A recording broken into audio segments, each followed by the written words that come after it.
नमस्कार दोस्तों, NTV motivation YouTube channel में आप सभी का एक बार फिर तहे दिल से स्वागत करता हूं।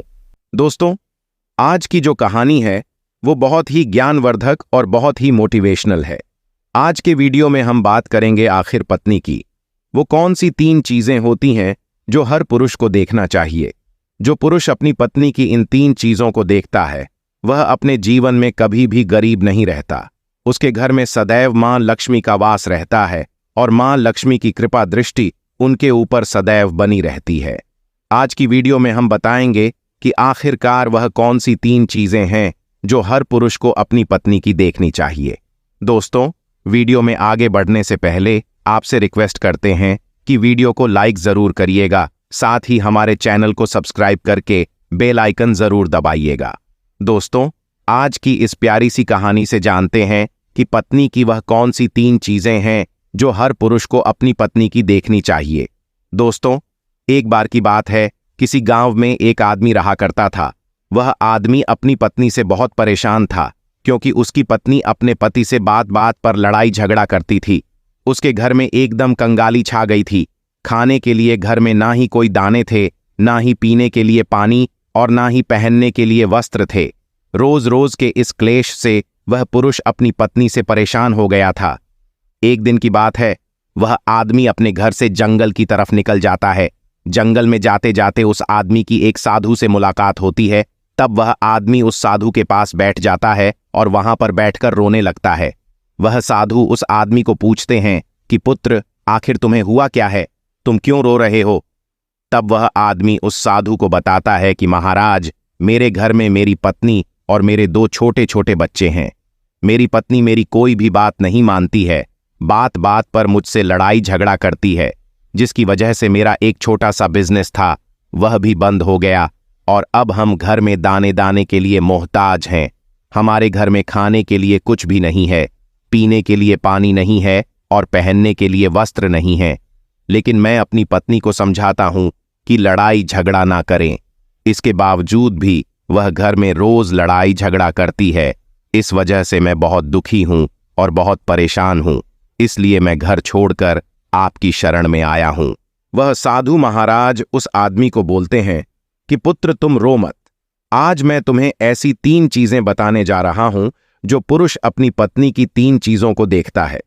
वह पुरुष अपने जीवन में कभी भी गरीब नहीं रहता है और ना ही उसके घर में कभी लड़ाई झगड़े होते हैं और उसके बिजनेस में तरक्की होती है। तो वह साधु महाराज उस आदमी को बताते हैं कि मैं तुम्हें जो बातें बताने जा रहा हूं उन 3 चीजों को गांठ बांध लो। तब वह आदमी उस साधु महाराज की बातें बहुत गौर से सुनता है और साधु महाराज से बोलता है कि प्रभु, आप मुझे जल्द से जल्द बताइए वह कौन सी 3 चीजें हैं जो हर पुरुष को अपनी पत्नी की देखनी चाहिए। तब वह साधु महाराज उस आदमी को एक कहानी सुनाते हैं।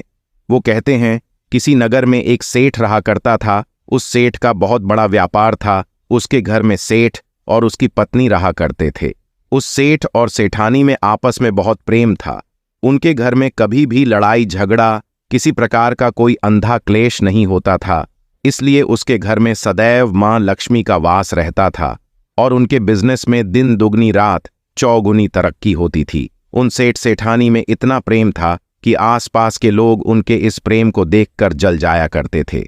सेठ और सेठानी के इस प्रेम की मिसाल हर गांव वाले देते थे। ऐसे कर करके उस सेठ और सेठानी की बात उस गांव के राजा तक भी पहुंच जाती है। जब सेठ सेठानी की बात उस राजा के पास पहुंचती है तो वह राजा भी उनके प्रेम की मिसाल की तारीफ करते हैं और कहते हैं, हमारे गांव में एक पुरुष और स्त्री ऐसे भी हैं जिनके घर में कभी भी लड़ाई झगड़े नहीं होते हैं।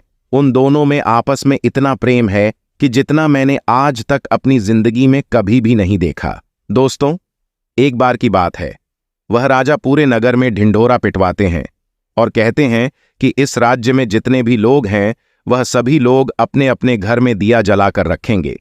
तब राजा की रानी अपने राजा से पूछती है कि महाराज, आखिरकार आप सभी के घर में दिया क्यों जलवा रहे हैं।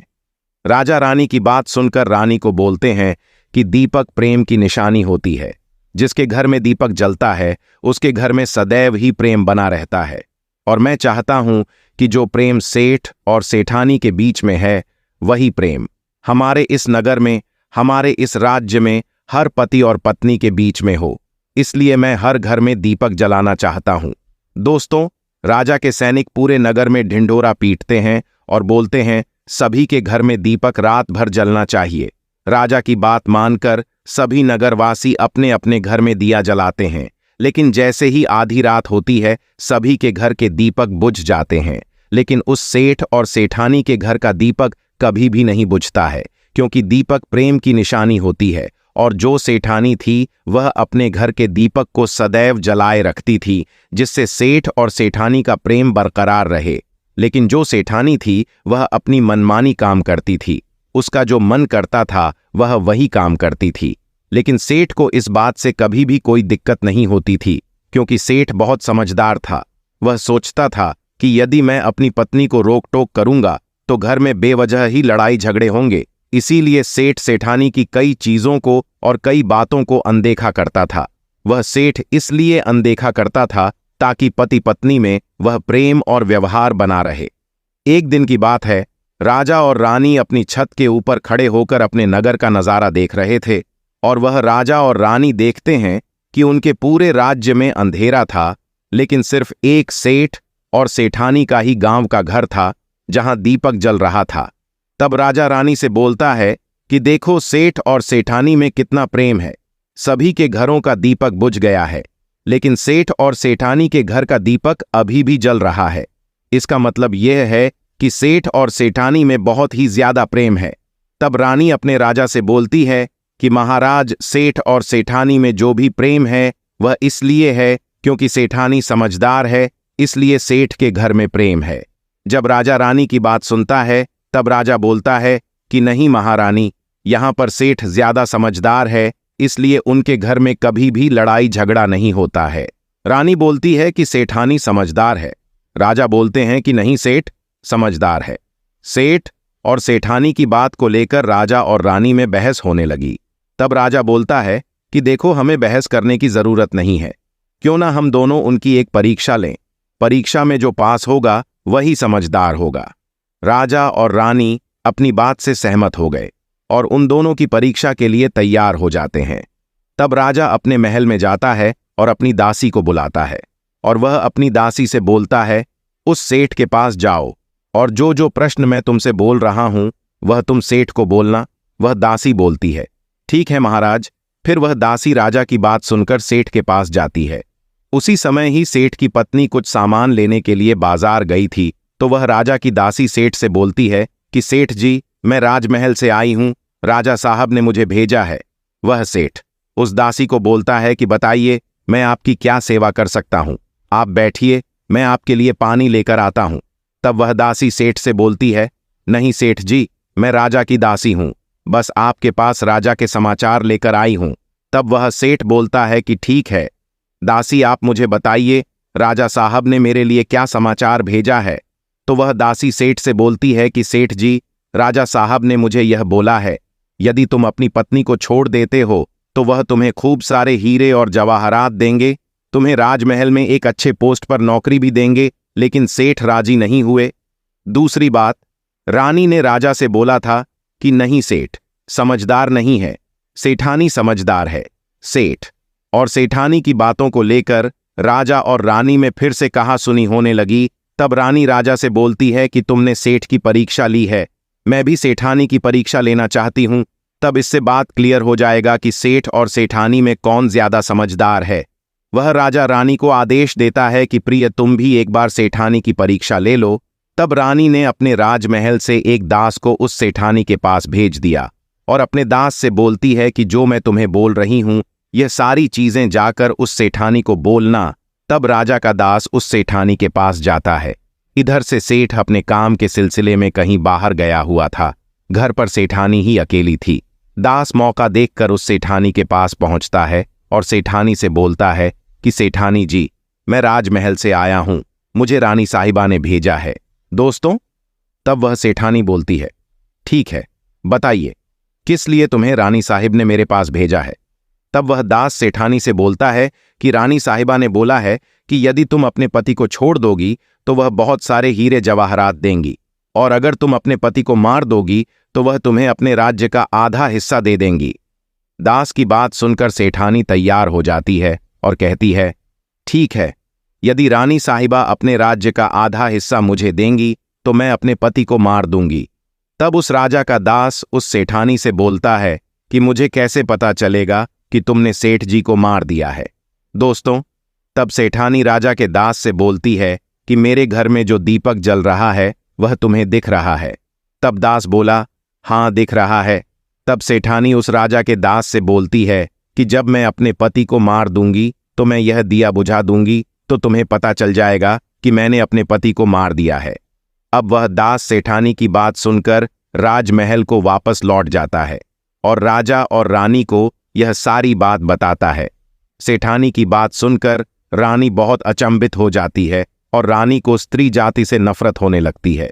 दोस्तों, तब वह राजा अपने सारे दास दासियों के साथ सारे सैनिकों को बुलाता है और बोलता है, देखो, मैं यह नहीं चाहता हूं कि राजा और रानी की वजह से किसी निर्दोष की जान जाए।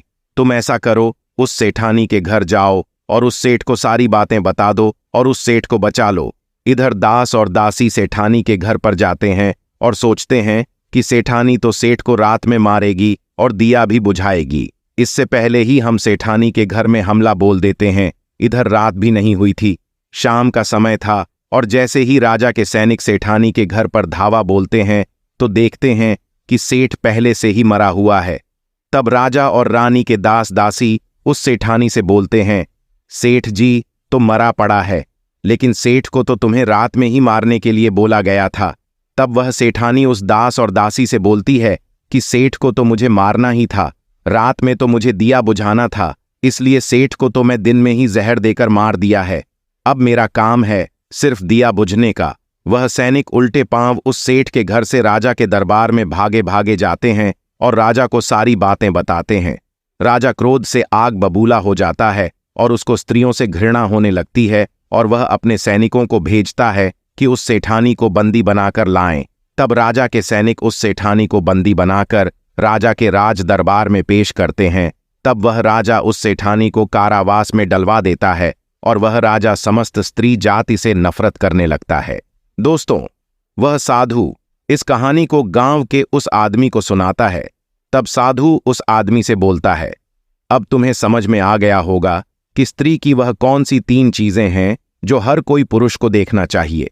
वह आदमी साधु से बोलता है कि महाराज, मुझे अभी भी समझ में नहीं आया कि स्त्री की वह कौन सी 3 चीजें हैं जो हर पुरुष को देखना चाहिए। तब साधु उस आदमी को बताते हैं कि हर पुरुष को अपनी स्त्री की सबसे पहली चीज यह देखनी चाहिए कि वह कहां पर आ जा रही है। जो पुरुष अपनी स्त्री की यह चीज देखता है कि पत्नी वहां पर आ रही है, वहां पर जा रही है, तो उसके घर में कभी लड़ाई झगड़ा नहीं होते हैं और वह अपनी पत्नी के ऊपर नियंत्रण कर पाता है। दूसरी चीज है, पुरुष को पत्नी के अंदर यह चीज देखनी चाहिए कि उसकी पत्नी की बोलचाल कैसी है, वह अपने पति की इज्जत कर रही है कि नहीं, अपने पति की बात मान रही या फिर नहीं। जो स्त्री अपने पुरुष की बात नहीं मानती है, अपने पति की इज्जत नहीं करती है, वह अपने पति के साथ कुछ भी कर सकती है, जैसे कि उस सेठानी ने उस सेठ के साथ किया था। इसलिए हर पुरुष को अपनी पत्नी की यह चीज देखनी चाहिए। तीसरी चीज वह साधु उस आदमी को बताता है कि हर पुरुष को पत्नी के चाल चलन जरूर देखना चाहिए। जो पुरुष अपनी पत्नी के चाल चलन देखता है और उसके चाल चलन पर उससे ज्यादा प्रेम नहीं करता है, उसको अपने कंट्रोल में करके रखता है, तो उसके घर में लड़ाई झगड़ा कभी भी नहीं होते हैं। जो स्त्रियां अपने घर पर मनमानी चलाती हैं और पति की बातों को नहीं मानती हैं, उनके घर में इस तरीके की मुसीबत आती है। दोस्तों, ये 3 बातें वह साधु महाराज उस आदमी को बताता है और फिर वह आदमी इन 3 चीजों को गांठ बांध लेता है और साधु को प्रणाम करके अपने घर पर चला जाता है। एनटीवी मोटिवेशन के इस वीडियो को यहीं पर समाप्त करते हैं और आशा करते हैं कि आपको वीडियो पसंद आया होगा। वीडियो पसंद आया है तो वीडियो को लाइक जरूर करें और इसी प्रकार के वीडियोस देखने के लिए हमारे चैनल को सब्सक्राइब करके बेल आइकन जरूर दबाएं। दोस्तों, मिलते हैं एक इसी प्रकार के अगले वीडियो में। तब तक के लिए गुड बाय।